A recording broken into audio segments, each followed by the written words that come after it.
Are you looking for a way to sort your data based on color like this? I will show you how to get this done, so watch the video till the end and make sure to subscribe the channel. Let's get started. In this video, I am going to show you how to sort the data based on the color.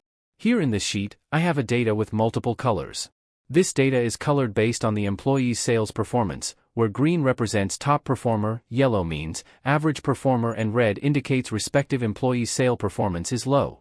This data looks good, but what if I want to see the data in such a way that top performers should show up first, then average performers, and then lower performers should come at the end? To get this, I would start by clicking on any cell, which has color. In this case, all the columns are colored, so I can click on any cell, and then go to Data tab, and from there I will click Sort button, which will bring the Sort dialog box. Here, I have to select a condition, and for that I will select a sort by column, and I will select any column since all the columns are colored.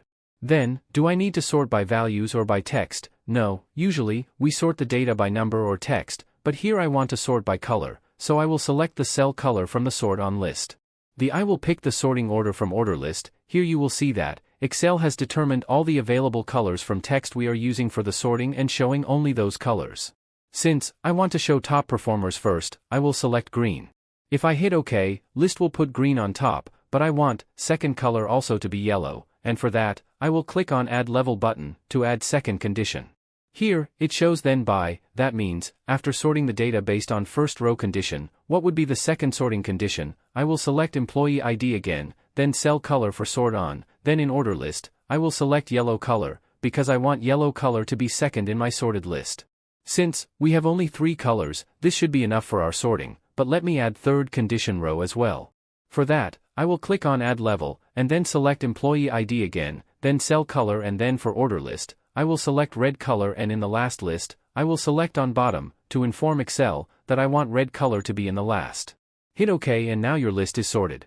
If you scroll down, you will see the green color at the top for the top sales performing employees, then yellow color for the average performers, and red color at the end representing low performing employees. I want you to know that it's also possible to sort the data based on the font color, and for that if you see the Sort dialog box, you will see the font color option in Sort On list. That means you can not only sort the data by cell color, but you can also sort them by font color. So this is one of lesser known ways by which users sort their data. I hope you will give it a try. Thank you for watching. Please subscribe to the channel, and like and share with your friends. See you in the next video.